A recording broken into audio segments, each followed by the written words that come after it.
I'm Kosta from Car Focus, and today we're doing a user selected video on the Everest Sport. We do cover quite a lot in these videos, so if there's something specific you want to know about the car, look in the description below and skip to the chapter that interests you. The Everest Sport comes in two different versions, a rear wheel drive 2-litre bi-turbo and a 4-wheel drive 3-litre V6 turbo. The one we have here today is the 3-litre V6 turbo. Let's have a closer look. Looking at the front of the vehicle, it comes standard with LED headlights as well as LED daytime running lights. You've got the front park sensors and the front fog lights. You also get the Everest badge in black, the Ford badge in black, the front camera that comes equipped with a washer, and the all black front grille with piano black finish on the grille and more black on the front bumper.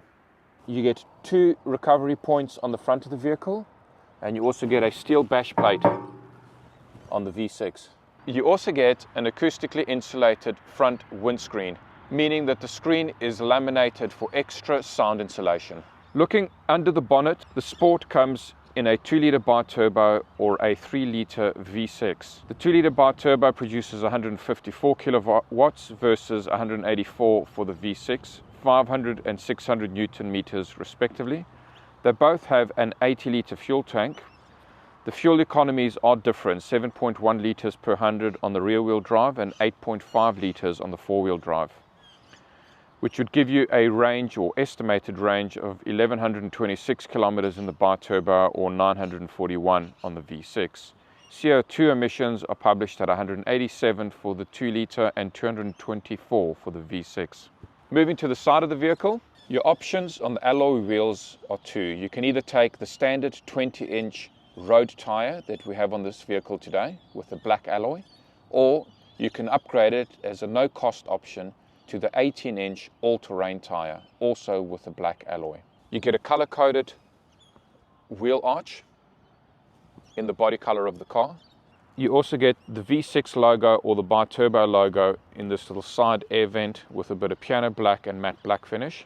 You get black side mirrors with 360-degree view cameras, black door handles with proximity key sensors for locking and unlocking the vehicle.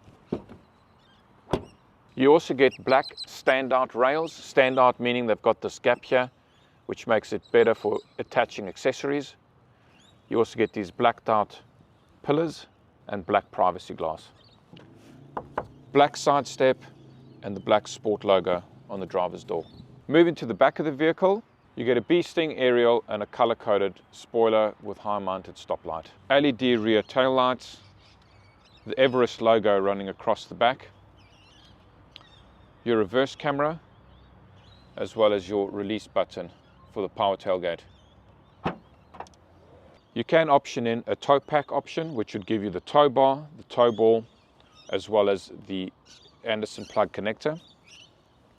The vehicle is rated for 3,500 kilograms or 3.5 tons, and the ground clearance for the bi-turbo is 230 mil, while the V6 gets 226 mil ground clearance. The rear differential is lockable on the V6 only. Moving inside the boot, we've got this storage compartment here that has these little clip-on arms to hold it in place.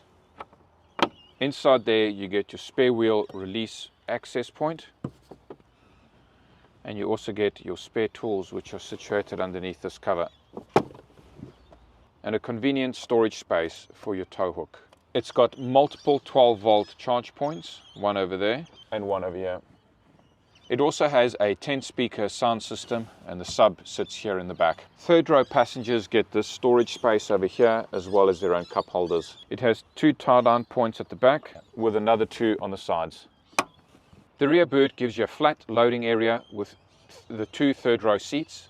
Those are in a 50-50 split configuration and can be lifted up by grabbing this strap, pulling. Once they're clipped in place and you want to lower them, you use this handle. Third row passengers also get their own cabin light and rear air vents. You get artificial leather black finish all through the vehicle, as well as a center armrest with 2 cup holders spring loaded. These are controlled with their own aircon control operator just there. In addition, they also get a USB-C and a USB-A charge point. Moving to the back, the second row passengers also get their own cabin lights as well as their own air vents. The driver's door has the 4 electric window controllers with one touch operation, your electric mirrors and folding function for the electric mirrors, as well as the ability to lock the back electric windows. You also get your central locking controls as well as 3-position memory seats. This dash control panel has a headlight adjustment controller. It's got a rheostat switch to brighten and dim the dash display. You also have your headlight roller, which puts the headlights in automatic, park, or the off position. These are your front and rear fog lights, and this is your power tailgate operation switch.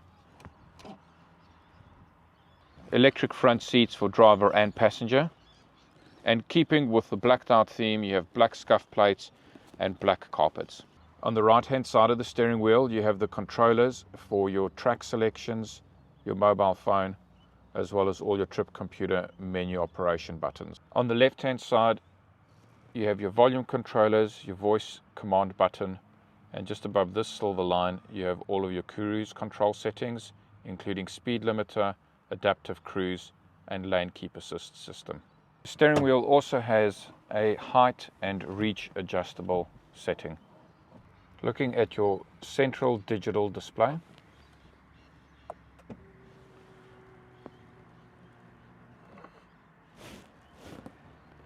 you get a digital screen in the center as well as the 2 side screens for temperature and the fuel gauge on the other side.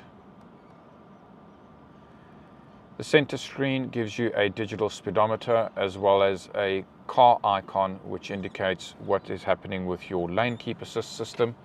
On those lines there, your traffic sign recognition would come up just there, as well as your following distance and your smart cruise control. You also get your digital gear position indicators. You also have 6 different drive modes, starting with normal, eco, tow haul mode,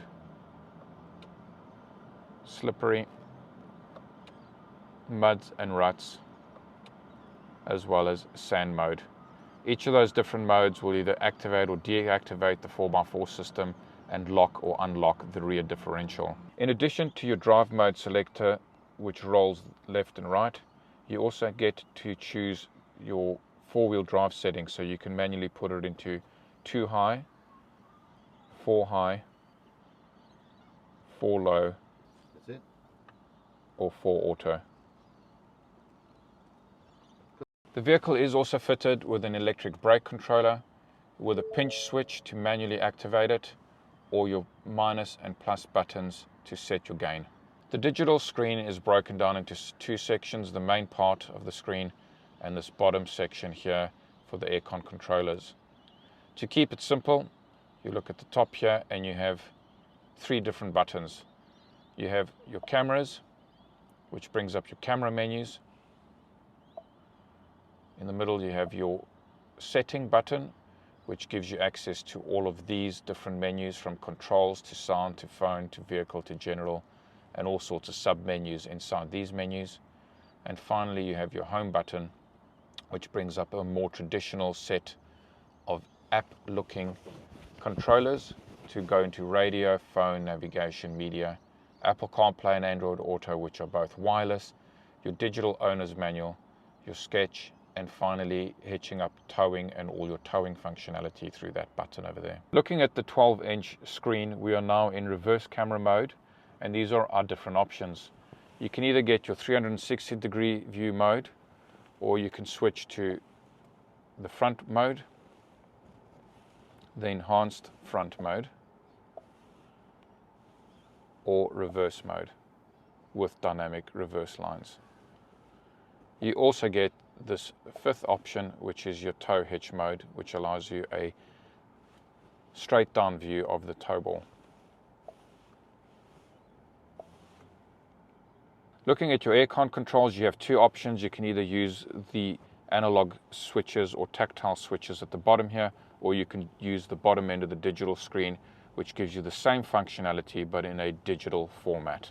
You get a wireless charging pad just there, a small storage compartment next to it, another small storage compartment for holding small items in upright just there. You also have a USB A and C chargers. You also get an E-shifter on the V6 and a more traditional shifter on the bi-turbo. The E-shifter is all electronic, however it still also has a manual mode, so once you put it into manual mode using that button there, you can go up and down the gears using these buttons on the side of the shifter. Electric park brake. This controller activates and deactivates your park sensors, switch your electronic stability program on and off. This is your auto start stop button, which can activate or deactivate that system.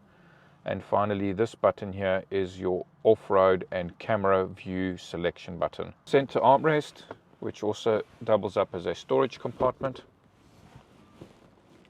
Inside there you have this removable and sliding tray that can slide backwards and forwards but can also be removed to reveal a much larger storage space, as well as a 12-volt power point. And one of my favorite things with the Fords, they give you these removable bases that slide out completely, makes it super easy to clean out a spill. And lastly, you have this slot just there, which can be used to activate the key in case the battery in the key's gone flat and you still need the immobilizer transponder to work. You just place it into that slot just there. This was a video that was requested by our viewers. So if there's any other videos that you'd like us to do on Car Focus, leave that in the comments below and we will get around to them if we can. Thanks for watching and don't forget to subscribe.